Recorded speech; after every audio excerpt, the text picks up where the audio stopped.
तो सभी को जय श्री राम, हर हर महादेव। सामने एक टाइटल देख रहे होंगे आप कि सतलोक गैंग में खौफ का माहौल, हाईकोर्ट का आदेश, शासन की मार। किस किस के नाम पर एफआईआर हो रखी है। तो शिवांश भाई ने भी विस्तार से अपनी लाइव में बताया था, तो मैं उनके लिए ये वीडियो बना रहा हूँ जिन लोगों को शायद इसके बारे में पता ना हो। ठीक है, जो एक प्रकरण चल रहा है हाई कोर्ट में, वो तो है ही है। उसी के तहत लखनऊ पुलिस प्रशासन ने भी कुछ लोगों के लिए, जो पर्टिकुलर लोग हैं, उनके ऊपर कौन कौन सी धाराएं लगी है और किन किन के ऊपर केस हुआ है, उनके ऊपर एफआईआर हो रखी है, उसके बारे में मैं बता रहा हूँ। देखो, इससे पहले जो एक ये हेमंत दास थे, इन्होंने एक बातों में किसी भगत ने इनके लाइव में जाकर ये पूछ लिया था कि शिवांश नारायण द्विवेदी कोर्ट में चला गया है, तो हमारी तरफ से कौन वकील है, या कुछ इसी प्रकार से कोई सवाल पूछा था शायद उन्होंने कि आप कुछ कर नहीं रहे, तो इस प्रकार से कोई सवाल पूछा था। तो वहाँ से हेमंत दास का जवाब आया था कि ऑलरेडी शिवांश नारायण द्विवेदी के ऊपर क्या हो गया, क्या एफआईआर हो चुकी है, ये कहा था। पर वास्तव में वो एफआईआर नहीं थी। ठीक है, वो कोई मानहानि का नोटिस भेजा था पहले, और इनको ये भी पता नहीं कि मानहानि के नोटिस और एफआईआर में क्या फ़र्क होता है, ये तक पता नहीं है। ठीक है, तो आपको बताते हैं कि एफआईआर कैसी होती है और किस प्रकार से लिखी जाती है। अभी हम सबूतों के तौर पे दिखाते हैं आपको कि किन किन के ऊपर हो रखी है। ठीक है, चलिए। तो मेरे सभी चाहने वाले मेरे सनातनी भाइयों और रामपाल के अनुयायियों, ये देख लीजिए, फर्स्ट इन्फॉर्मेशन रिपोर्ट एफआईआर, ये है प्रथम सूचना रिपोर्ट। ठीक है, धारा 173 BNS के तहत। अब धाराएं कौन सी लगी इसमें? भारतीय न्याय संहिता 2023, 294, 299, 302, 308 6, 351 3। दिन, ठीक है, दिनांक से समय इतना, ये सारी चीज़ें लगी हुई है। किधर? थाना जहां सूचना प्राप्त हुई है, ये कि कब? 31/7/2025 को। ठीक है, कितने बजे? मेरे ख्याल से रात के 9 बजे। ठीक है, इस प्रकार से इसका ये पूरा विवरण है, आप देख सकते हैं कि कौन कौन अब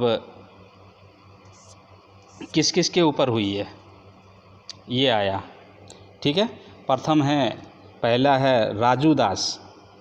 ठीक है, द्वितीय है राम नारायण दास, तीसरा है दिनेश चंद छोकरा आलमबाग, चौथा नीतू दासी, पांचवा रवि कुमार, छठा हेमंत दास, सातवां रोहित।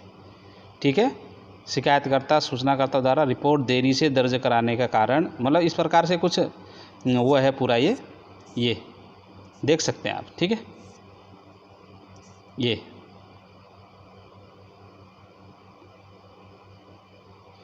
नीचे लिख रखा कि शिकायतकर्ता सूचनाकर्ता को प्राथमिक पढ़कर सुनाई गई सही दर्ज हुई माना और एक कॉपी निःशुल्क शिकायतकर्ता को दी गई। ये है इनका पूरा विवरण।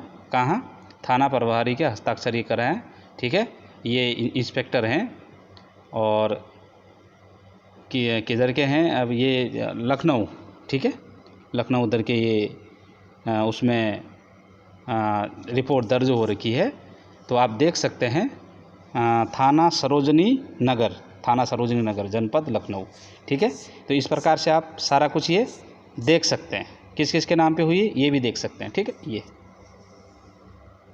ये है 7 लोगों के ऊपर ये एफआईआर हो रखी है। ठीक है, इनके पता भी लिख रखा है।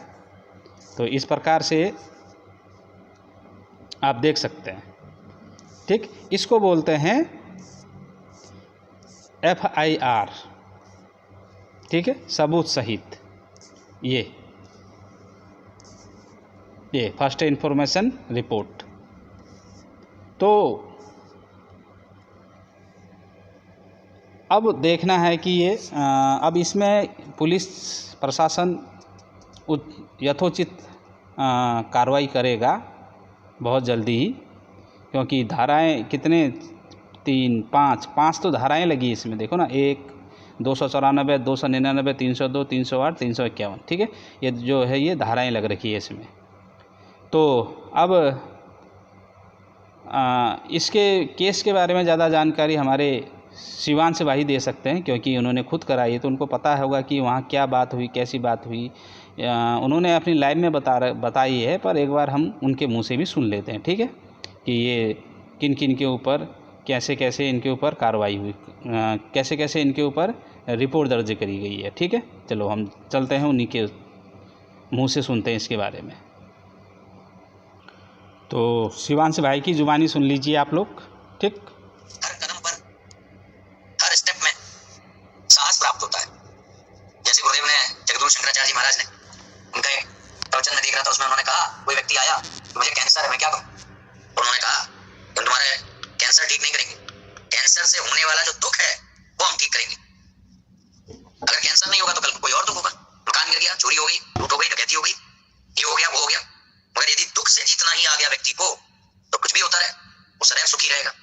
तो ये लाइन, इसलिए ऐसे जो गुरु के शिष्य होते हैं, ऐसे महान गुरुओं के शिष्य जो ये नहीं कहते हम कैंसर सही करेंगे, हम तुम्हारी दुख की बीमारी सही करेंगे। तो जब उन्होंने हमारी दुख की बीमारी सही कर दी तो फिर ठीक है, लिए हथियार दुश्मन ताक में बैठा उधर और हम तैयार हैं सीना लिए अपना इधर, खून से खेलेंगे होली, कर धर्म मुश्किल में है, सरफरोशी की तमन्ना अब हमारे दिल में।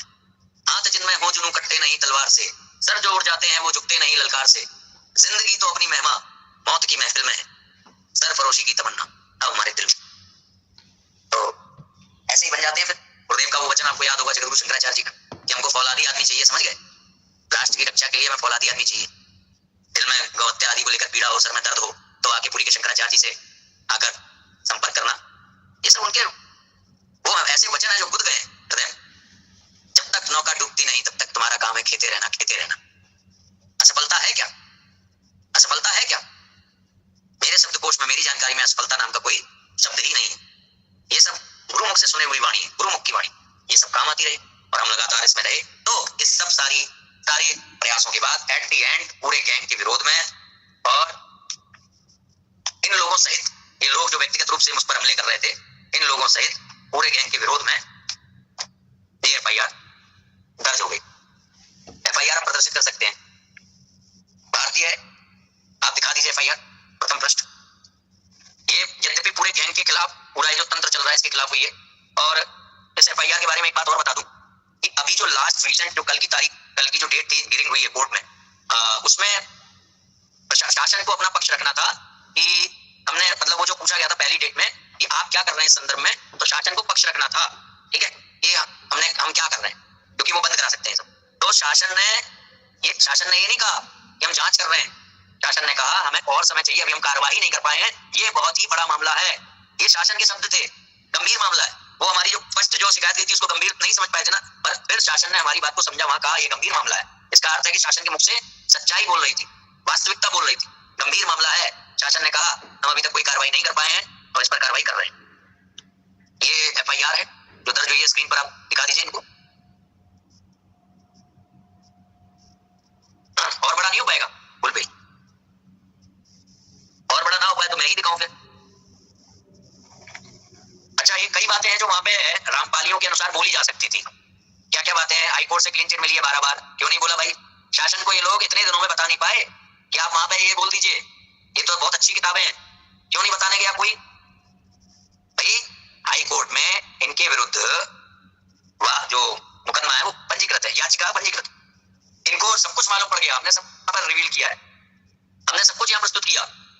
सीएनआर नंबर वगैरह भी, जो नंबर होगा शायद जिससे वो निकलेगा, रिट सी करके जो है, सब कुछ इनको मालूम है। पर क्या हुआ, ये इतने दिनों में इनको इतना टाइम भी मिला। पहली हियरिंग 10 तारीख जब हमने बताया कि पूछा गया शासन से, दूसरी हियरिंग डेट नहीं, सुनवाई हो नहीं पाई, और तीसरी हियरिंग जो मतलब दूसरी हियरिंग जो होनी थी कल जो हुई है 1 अगस्त को, तो इस बीच में क्या ये लोग दिखा नहीं, ये शासन को ये नहीं बता पाए, शासन को ये नहीं बता पाए कि ये किताबें हाईकोर्ट के द्वारा क्लीन चिट प्राप्त है, क्यों नहीं बता पाए? सोचने वाली बात है। ये सब नहीं बोला गया वहां सीधे बोला गया अभी हमको और समय चाहिए 1 हफ्ते का, तो 1 हफ्ते का समय ना देकर के कोर्ट ने 25 अगस्त तक का समय दिया इन लोगों को शासन। और इसी क्रम में हमारी संभवतः 31 जुलाई के दिन हमारी FIR जो है दर्ज कर ली गई विभिन्न धाराओं में, और वो हम आपको विवरण देने वाले हैं। ये FIR देखिए, इसमें जो धाराएं लगी हैं 294, 299, 302, 308, 351, इनमें अच्छा एक चीज और है, इन्होंने वो कहा था जब हमने इनका वहां प्रतिकार किया था तो इन्होंने एक चौपाल लगाई थी अपने चैनल पे, जिसमें मेरा राक्षस वाला दृश्य लगाया था, बनाया था, और चौपाल लगा करके इन्होंने कहा था कि ये धाराएं बनती है शिवाश नारायण द्विवेदी के विरुद्ध ऐसा हो जाएगा वैसा हो जाएगा, मगर किया कुछ नहीं। वो जो धाराएं वहां बताई थी, यद्यपि इन्होंने क्या किया कि यहाँ के जो लोकल झूठे केसेस बनाकर जो इन्होंने वहां बातें की थी वो सब कुछ नहीं लगाया, उस बारे में तो बात ही नहीं हुई। तो धाराएं ये लोग जो चौपाल लगा के बता रहे थे, उनसे उन ज्ञानियों से कहा जाए कि वो ये धाराएं देख इन विभिन्न धाराओं में कुछ लोगों के नामजद सहित पूरे के पूरे गिरोह पर FIR दर्ज हो गई, पूरे के पूरे केंद्र पर FIR दर्ज हो गई। अब इसमें मैं आपको लाना चाहूंगा सीधे वो वाला प्रश्न निकाल लीजिए, इसमें नामजद किस किस का है, नाम किस किस का नाम है वो देख लीजिए, नाम वाला चौथा पेज है वो लाइए जरा। ये आपके लिए बहुत जानने वाली चीजें हैं, नाम किस किस के नाम है, अभी नाम है, बाकी फिर पूरी जांच है, गिरोह क्या कर रहा है क्या नहीं कर रहा है, चैनल कौन कौन सा बैन होना है, ये सब चीजें हैं, मगर नाम किस किस का है वो देख लीजिए। पहला नाम है राजू दास जो वहां का संचालक है लखनऊ केंद्र का, दूसरा नाम है रामनारायण दास है ना, ये भी लखनऊ का संचालक है, तीसरा नाम है दिनेश चंद्र छोकरा, दिख रहा होगा, ये भी बहुत अग्रणी रूप से रहा मुझे डराने धमकाने में। इसने मुझे क्या क्या धमकियां दी इस व्यक्ति ने इस गिरोह के साथ मिलकर, पहले तो बहुत तरीके से कॉल किया, मैं मना कर रहा हूँ मत कर, दो फिर भी कर रहा है तो मुझे ब्लॉक करना पड़ रहा है, आत्महत्या कर लेगा, पेट्रोल छिड़क करके आत्महत्या, मिट्टी पता नहीं पेट्रोल छिड़क के आत्महत्या कर लेगा, मुझे झूठे मुकदमे में बताएगा, नीतू दासी से मैं उसके किताब बेचने का प्रतिकार करूंगा तो मुझे झूठे मुकदमे में बताएगा, फिर क्या कहते हैं ये मैं अगर ये मुझको फोन करके पूछेगा कि तुम वहां क्यों गए थे हमारे नामदान सेंटर, तो मैं उससे पूछूंगा वो नामदान सेंटर है या फला फला कोई विवादित अड्डा है, तो ये मेरे ऊपर झूठा मुकदमा लगवाएगा। और यदि पुलिस ने निष्पक्ष वहां पर जांच करके लगा दी तो फिर पुलिस के साथ पुलिस को भी समेटते हुए फिर झूठा मुकदमा लगवाने का प्रयास करने के लिए कोर्ट तक जाएगा। ये सारी चीजें ये व्यक्ति कर रहा है। इसके साथ ही साथ अप्रत्यक्ष रूप से मुझे जो है डराना धमकाना, तेरे पूरे सारे गैंग की वो खबर निकाल रहा हूँ, मेरे संबंधियों को फोन किया, मुझसे पूछा कि इनकी पत्नी का नंबर दे दो, है ना, उनको नहीं मालूम है कौन है दिनेश चंद्र छोकरा, तो पूरा षड्यंत्र लोगों से कह रहा है कि ये ऐसा कर रहा है वैसा कर रहा है, यहाँ तक कि मठ में भी मेरे लिए उल्टी सीधी सूचनाएं बना करके भेज रहा है, जो गोवर्धन मठ है वहां पर भी भेज रहा है, और क्या कर रहा है ये हाँ मानहानि के नोटिस भेज रहा है, इसने मानहानि का नोटिस उनके लिए भी भेजा जो मैंने वहां पर शिकायत दी थी, जो केंद्र के नाम पर शिकायत दी थी राजू दास और रामनारायण दास, तो वो शिकायत देने पर भी इसने मानहानि का नोटिस भेजा मुझे 2.5 लाख का, ये भी दबाव बनाना, और 15 लाख का एक अलग नोटिस भेजा है कि तुमने जो है अमुक अमुक कार्य किया है तो मैंने जो है नोटिस भेज दिया तुम्हें, इस व्यक्ति ने भेजा है 15 लाख का, और भी इसने कई चीजें की, तो पूरी तरीके से षड्यंत्र में साथ में रहा ये।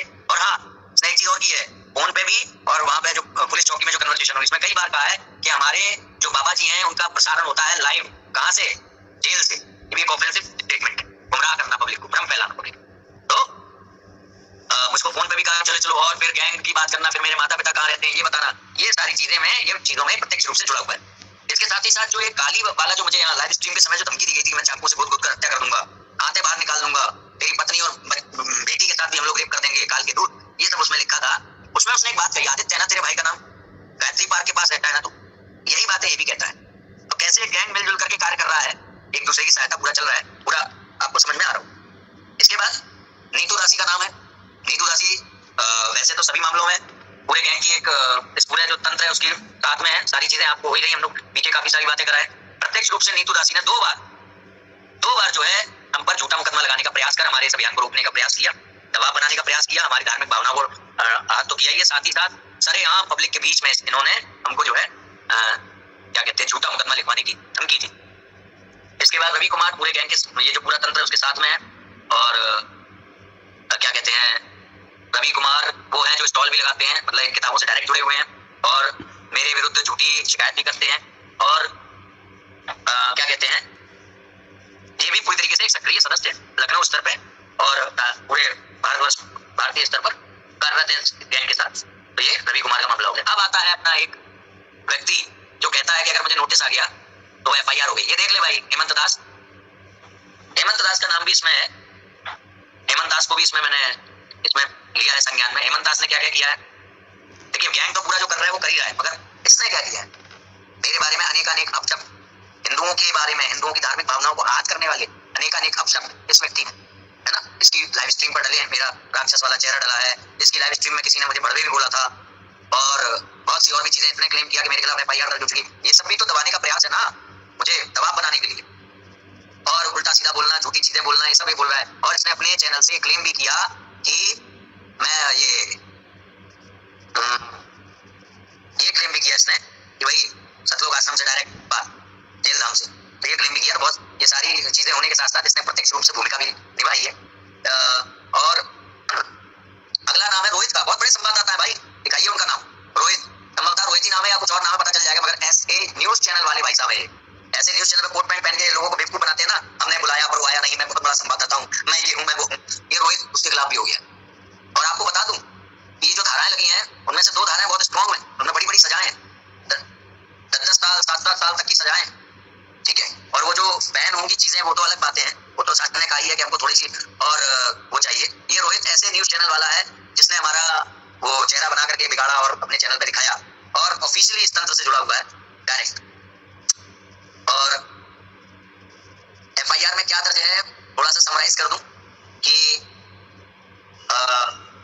अब आप निकालिए 6वां पेज, 6वां। अब पेज रहने दीजिए, अब स्क्रीन बड़ी कर दीजिए, मैं बता दूं, मेन जो बातें थी वो तो रिवील कर ही दी है। तो किस किस का नाम है, नामजद किस किस का है, पूरे गैंग के खिलाफ है, नाम किस किस का है, नाम राजू दास का डायरेक्ट है, राम नारायण दास का डायरेक्ट है, दिनेश चंद्र छोकरा दास या चौधरी जो भी हो उसका डायरेक्ट है, नीतू दासी का डायरेक्ट है, रवि कुमार का डायरेक्ट है, हेमंत दास का डायरेक्ट है, रोहित का डायरेक्ट है। इसके अलावा तमाम सारे वो चैनल्स जो जिन्होंने अभद्र टिप्पणियां की हैं, ये सब बोला है, वो सूची भी हम लोग दे रहे हैं, वो सब भी इसमें शामिल। और कुछ होगा, अगर और कुछ होगा तो विवेचना में जुड़ जाएगा इसकी, और विवेचना किस स्तर की होगी, कोई सामान्य स्तर की तो होगी नहीं, अब शासन इन्वॉल्व है डायरेक्टली, एसीपी डायरेक्टली इन्वॉल्व है, हाईकोर्ट डायरेक्टली इन्वॉल्व है, तो किस तरीके का होगा, जो आगे जो विवेचना होगी वो किस स्तर की होगी वो आप समझ सकते हैं। खैर, ये नाम के साथ साथ फिर रिपोर्ट क्या लिखी है कि सीधे सीधे केंद्र है सक्रिय सतलोक आश्रम जो रामपाल के नाम से चल रहा है। रामपाल कौन है, जो वहां पर है, जेल, इनके अनुसार जेल धाम में और हमारे अनुसार जेल में है, अपराधी है, सजा काट रहा है, आजीवन कारावास। तो अब क्या है कि इसको चलाने वाले राजू दास, रामनारायण दास, इनके द्वारा जो है क्या होता है, मतलब राजू दास, रामनारायण दास, नीतू दासी, इन सबका नाम है। फिर इनके द्वारा होता क्या है वो बता देता हूँ कि संगठित इस गिरोह के द्वारा इन लोगों जिनका नाम लिया गया, और इस गिरोह, जिस गिरोह का एक केंद्रीय लखनऊ है, लखनऊ में है ना, इस गिरोह के द्वारा संगठित होकर विभिन्न समूहों के बीच शत्रुता फैलाने एवं अपमानित करने की नियत से हिंदू धर्म की पुस्तकों के कवर पेज का एवं हिंदू देवी देवताओं के चित्रों का बेजा इस्तेमाल करते हुए अंदर देवी देवताओं के विरुद्ध जानबूझकर अपमानजनक टिप्पणी करते हुए अश्लील चित्र छापे गए, अश्लील टिप्पणियां की गई हैं। इन लोगों द्वारा प्रचारित, प्रसारित एवं वितरित की जाने वाली गंदी पुस्तकों में लिखे हुए शब्दों, संकेतों और दृश्य रूपों के माध्यम से विभिन्न समूहों के बीच शत्रुता उत्पन्न करने का संप्रवर्तन किया जाता है। इनके द्वारा हिंदू देवी देवताओं, हिंदू धर्म ग्रंथों एवं धर्माचार्यों पर तरह तरह के गंदे लांछन लगाकर सोशल मीडिया एवं टीवी चैनल सहित विभिन्न माध्यमों द्वारा प्रचार प्रसार व विक्रय किया जा रहा है। उक्त गंदी पुस्तकों को छोटे बच्चों को भी पढ़ने हेतु विवश कर उनको मानसिक रूप से आघात दिया जा रहा है। इन लोगों के वीडियो है ना, ये लोग स्कूल में जाकर के बच्चों को देते हैं ना, बच्चों को देते ना, स्कूल में गए हुए बच्चे किस पर निर्भर है, स्कूल पर। और यदि वहां पर ब्लफ कर रहे हैं या फिर डायरेक्ट खुद संयोजक है स्कूल के, तो ये वहां पर जो बच्चों के साथ कर रहे हैं, बहुत बड़ा ऑफेंस, ठीक है। तो बच्चों को इस तरीके से ब्रेन वॉश किया जा रहा है। तो इसके बाद क्या है, ये जो केंद्र है, इनका केंद्र फला जगह स्थित है। 18 जनवरी से लेकर के जो मैंने आपको अभी सब बताया वो शॉर्ट में यहाँ पर बता दिया है। और 2-3 नंबर हैं जिनके द्वारा जो गाली गलौज की जो एफआईआर दर्ज हुई है अभी कुछ दिन पहले ही, उसमें वो नंबर नहीं था, उसमें बिल्कुल लेटेस्ट नंबर था। मगर ये जो पुराने नंबर से और ईमेल आईडी से जो मुझे धमकियां दी गई हैं, जान से मारने की या जो और तरह का दबाव डाला गया है, वो सारी चीजें इसमें मैंने डाला। अब इसमें पुलिस एक्शन लेगी और जितने भी पोर्टल्स हैं जहां से ये सारी सामग्री प्रचारित हो रही है उस पर कार्रवाई होगी। पुलिस संज्ञान में ले लिया शासन ने, और जल्द ही हमको बहुत ही अच्छे परिणाम प्राप्त होंगे। अब फिलहाल मेरा वैचारिक मतभेद के निमित्त चर्चा करने का कोई मन नहीं है। फिर से एक बार रिपीट कर देता हूँ, सतलोक आश्रम गैंग के विरुद्ध एफआईआर दर्ज हो चुकी है, पूरे के पूरे गैंग के विरुद्ध, और कुछ लोगों के नाम स्पेशली इसमें दर्ज कराए हैं। पहला नाम है राजू दास, दूसरा नाम है रामनारायण दास, तीसरा नाम है दिनेश चंद्र छोकरा, चौथा नाम है नीतू दासी, पांचवा नाम है रवि कुमार, छठवां नाम है हेमंत दास, MP खबर फास्ट वाला। सातवां नाम है रोहित, अगर उसका और कुछ नाम हो तो, मगर SA न्यूज चैनल वाला वो लड़का, वो जो आकर के बोलता है, ठीक है। बाकी इसमें हम बहुत सारे चैनल्स की रिकॉर्ड्स वगैरह तो मेंटेन किए हुए हैं, बहुत सारे चैनल्स के लिंक्स वगैरह हमने सेव करे हैं। वो सारी अभी जो ये जो जांच हो रही है, जो शासन तंत्र ने जो समय मांगा है, उसमें सब कुछ हम प्रोवाइड कराने वाले हैं। लगा के वो जो TSLJ वाला जो लड़का है वो भी घसीट, उसका भी चैनल दिया जाएगा। और ये जितने भी वो हनुमान जी के उसमें फेमस हुआ था एक, जिसके बाल नहीं है, सबके नाम, दुर्गा ठाकुर व्लॉग्स, है ना। और ये कई लोग हैं जिनके चैनल पे कोई व्यूज नहीं, मगर उन्होंने एक कोई मेरा वीडियो डाला तो उसमें 10,000 व्यूज है। तो ऐसे जिन्होंने भी कई भद्रता, बड़वा, गधा, इस तरह की भाषा उपयोग में ली है, तो वो सारे चैनल्स, और ये किताबों का प्रचार प्रसार, रामपाल के वीडियोस दिखाकर उनका प्रचार प्रसार जो भी कर रहा है, जहां कहीं भी वो प्रवचन प्रसारित हो रहे हैं, वो सारी चीजों पर संज्ञान लिया जाएगा। वो सारा हम लिस्ट बना रहे हैं। हो सकता है कि ये वीडियो देखने के बाद कुछ लोग अपना चैनल बंद कर दें, तो ये उनके लिए उनकी एक हो सकता है कि थोड़ा बहुत something is better than nothing ये हो जाएगा। क्योंकि अगर हमने उसको देख लिया होगा तो हमने तो पूरी लिस्ट बना ही ली है कि कौन छोटे छोटे स्तर पर लगा हुआ है। और एक बात और बता दूं कि FIR दर्ज होते होते भी इनका जो कार्यक्रम चलता था शुभम पैलेस में, वो जो व्यक्ति पकड़ा गया था ना, वेद प्रकाश, किताबें बेचते हुए, उसने कहा था कार्यक्रम होता है हर रविवार को शुभम पैलेस में, वहां वो शुभम पैलेस में कार्यक्रम होना पहले ही बंद हो चुका था। तो ये सारी चीजें हैं। हाँ, साधना चैनल, ईश्वर TV, इन सब का भी नाम दिया गया है, और वो सब शासन के स्तर पर कार्रवाइयां की जाएंगी, है ना, सब कुछ उसमें आएगा। तो अगर कोई उपस्थित हो, वैचारिक मतभेद के निमित्त नहीं। तो ये सारी विवेचना थी जो कोर्ट में क्या हुआ, और यहाँ जो FIR जो लिखी गई है ये 7 लोगों के ऊपर, वैसे तो पूरे तंत्र के ऊपर है, जिनका नाम आया है, अभी स्पेशली नाम आया है जिनका, तो वो ये 7 लोग थे। तो विवेचना आपने सुनी होगी स्वयं शिवांश भाई की तरफ से। तो इस पर शिवांश भाई को मैं बहुत बहुत साधुवाद देना चाहूँगा कि इस तरह वो एक ग्राउंड लेवल पर उतर के ये कार्य कर रहे हैं। तो बहुत बहुत धन्यवाद आपका कि ऐसे लोगों का जो सनातन का एक दीमक की तरह, सनातन को दीमक की तरह कुतर रहे हैं, उनको मुंहतोड़ जवाब दिया है एक कानूनी रूप से और एक संविधान के दायरे में रहते हुए। क्योंकि देखो, संविधान भी हमारे लिए अति आवश्यक है, कानून भी हमारे लिए अति आवश्यक है। हम किसी का वो नहीं कर सकते, तो कुछ विचार विमर्श यदि करना चाहते, ठीक है, तो इसका हम वो नहीं कर सकते, प्रतिकार नहीं कर सकते ना संविधान का ना कानून का, क्योंकि हमें कानून के हिसाब से ही चलना चाहिए और हमें संविधान के हिसाब से ही चलना चाहिए। तो फर्स्ट हियरिंग जब हुई थी कोर्ट में 10 तारीख को हुई थी, तो उस दिन आदेश दिया था, शिवांश भाई ने बताया, पूछा था राज्य सरकार से कि जो ये चीज़ चल रही है आपने इसके ऊपर कोई एक्शन लिया अभी तक। तो सरकार का कहना था कि अभी एक्शन लिया नहीं है, इनके ऊपर कार्रवाई की नहीं है, पर कार्रवाई हम करेंगे।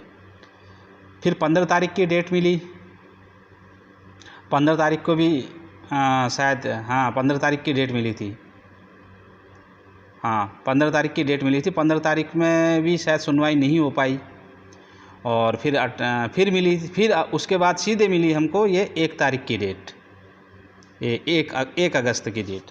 तो 1 अगस्त में सरकार से पूछा गया कि हाँ आपने कोई कार्रवाई करी, तो सरकार ने, राज्य सरकार ने ये अपना बयान दिया वहाँ की ये मामला बहुत गंभीर है और बहुत बड़ा मामला है, तो इसमें हमें 1 हफ्ते का समय और दिया जाए, इसके तहत, जिसके तहत हमको समय मिल जाए इनके ऊपर कार्रवाई करने के लिए। तो कोर्ट ने उनको ये समय दिया, और कोर्ट ने जो अगली डेट है, जो 25 तारीख को, 25 अगस्त को अगली हियरिंग की डेट निर्धारित की गई है।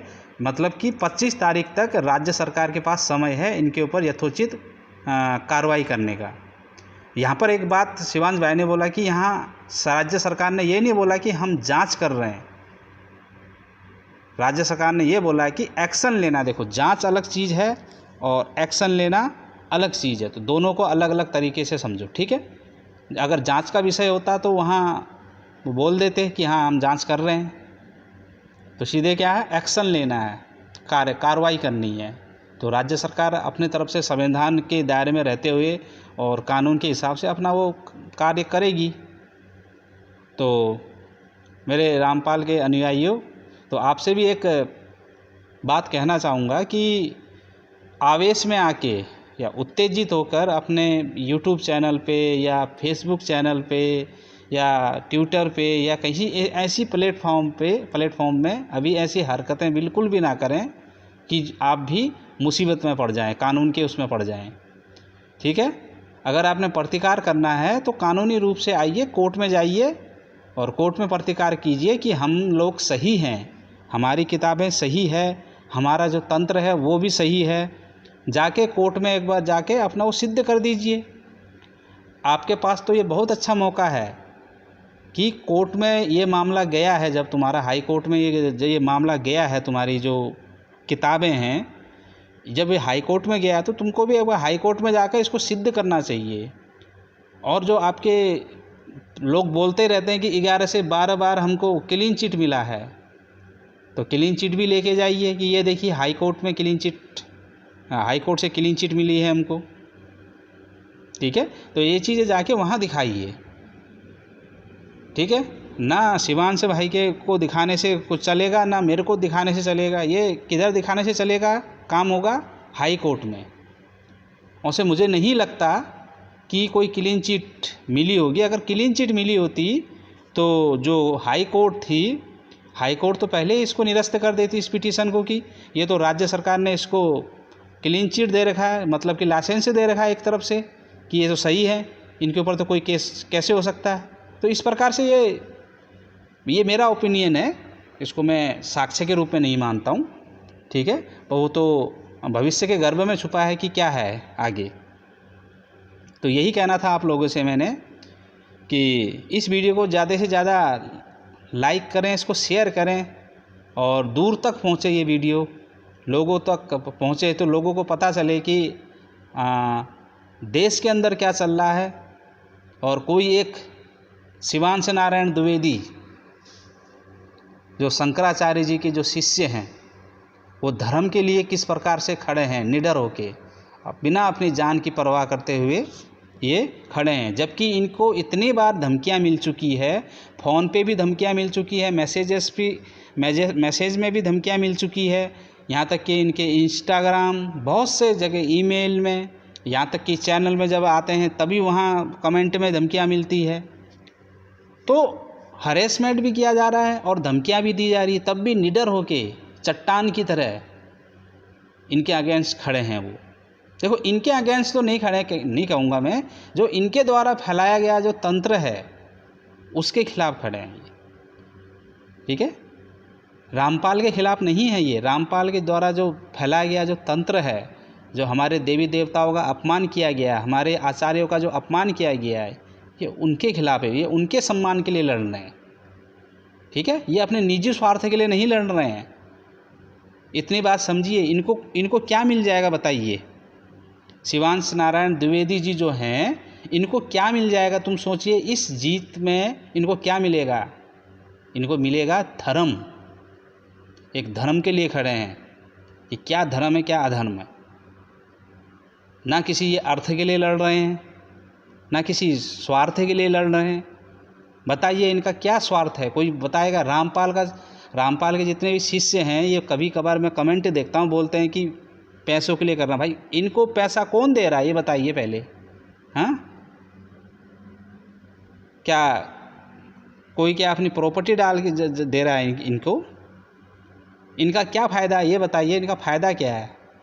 ये जो इतना ये कर रहे हैं, एक ग्राउंड लेवल पर उतर के जान की बिना परवाह करते हुए अपना समय दे रहे हैं इस केस में। अब आप बताइए मेरे को कि इनका क्या स्वार्थ है? शिवांश भाई का कोई स्वार्थ नहीं है, ये सिर्फ धर्म के लिए लड़ रहे हैं।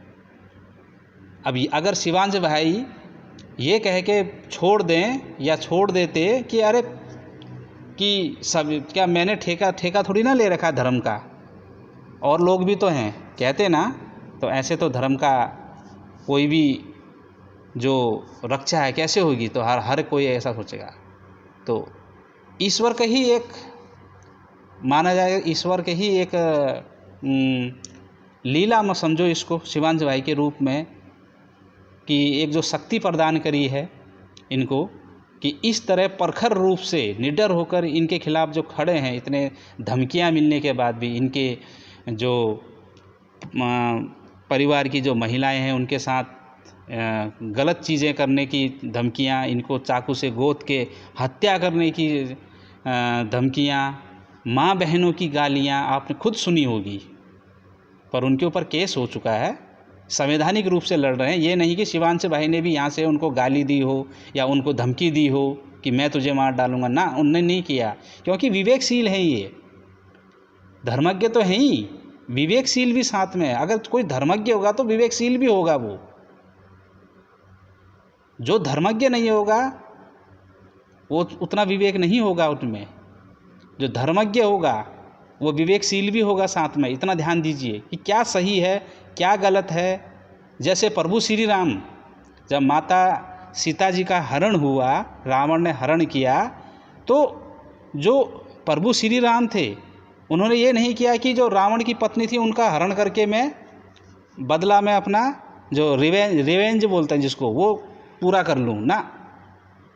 धर्म यही कहता है कि अगर सामने वाला तुम्हारे साथ कोई गलत कर रहा है तो इसका अर्थ ये नहीं हो रहा है कि, इसका अर्थ ये नहीं कि तुम भी उसके साथ गलत करो, ठीक है, पर ये भी नहीं कि उसका प्रतिकार मत करो, दोनों चीज़ अलग है, ठीक है। तो प्रभु श्री राम के ही एक उनके पद चिन्हों पे जो उन्होंने सिखाया हमको, उसी विद्या को, उसी शिक्षा के माध्यम से शिवांश भाई जो आगे चल रहे हैं, इनके लिए, इनको, इन कार्य के लिए इनको मैं बहुत बहुत साधुवाद देना चाहता हूँ कि कोई एक सामने आके खड़ा हुआ और पूरे रामपाल के तंत्र को हिला के रख दिया, और इनके ऊपर झूठे मुकदमे कराने के इतने प्रयास किए गए, इतने प्रयास किए गए, कभी छेड़खानी का आरोप लगाते हैं, कभी तुम आश्रम में गए क्यों, कभी मतलब तरह तरह के ये मुकदमे इनके ऊपर ठोकने के प्रयास किए गए, फिर भी ये हटे नहीं रास्ते से। अब क्या करें, धमकाने से भी नहीं हटे ये, हाँ, लालच दे के भी नहीं हटे ये, और इनके ऊपर हरेसमेंट किया तब भी नहीं हटे ये। तो मतलब कि एक धर्मज्ञ यही तो है, अपने रास्ते से, जो धर्म का मार्ग है उससे नहीं हटना। अगर सामने कुछ गलत दिखाई दे रहा है तुमको, अगर गलत है वो चीज़, अगर वहाँ से हम आंखें मूंद के चले जाएं तो हम धर्मज्ञ नहीं हैं। अगर गलत दिख रहा है, ठीक है, तो इन चीज़ों का इन चीज़ों को अच्छी से जानते हैं शिवांश भाई, और मैं बहुत बहुत साधुवाद देना चाहूँगा इनको। और मेरे सनातनी भाइयों, आप भी सपोर्ट कीजिए इनको। सपोर्ट किस रूप में कर सकते हैं आप, किसी भी रूप में कर सकते हैं आप, ठीक है, तन से, मन से, धन से, ठीक है, क्योंकि जब धर्मयुद्ध चलता है, जब धर्मयुद्ध होता है तो धर्मयुद्ध में यथोचित सभी लोग अपना अपना योगदान देते हैं जो धर्मज्ञ होते हैं, ठीक है। तो इन चीज़ों का आपको स्मरण रहे कि आपने भी साथ देना है, हमने इनको अकेले नहीं छोड़ना है, ठीक है, हम भी इनके साथ हैं। मैं तो हमेशा के लिए इनके साथ हूँ, और हमारे जितने भी धर्मज्ञ हैं, जितने भी सनातनी भाई हैं, वो भी इनके साथ हैं, मुझे पता है। पर इनको एहसास कराइए, शिवांश भाई को एहसास कराइए कि हम आपके साथ हैं। सिर्फ कहने से नहीं होगा, दिखाने से होगा, ठीक है। तो इस वीडियो को ज़्यादा से ज़्यादा लाइक करें, शेयर करें, और दूर तक पहुंचाएं इस वीडियो को लोगों तक कि एक सनातनी खड़ा है धर्म की रक्षा के लिए। तो सभी को जय श्री राम, हर हर महादेव।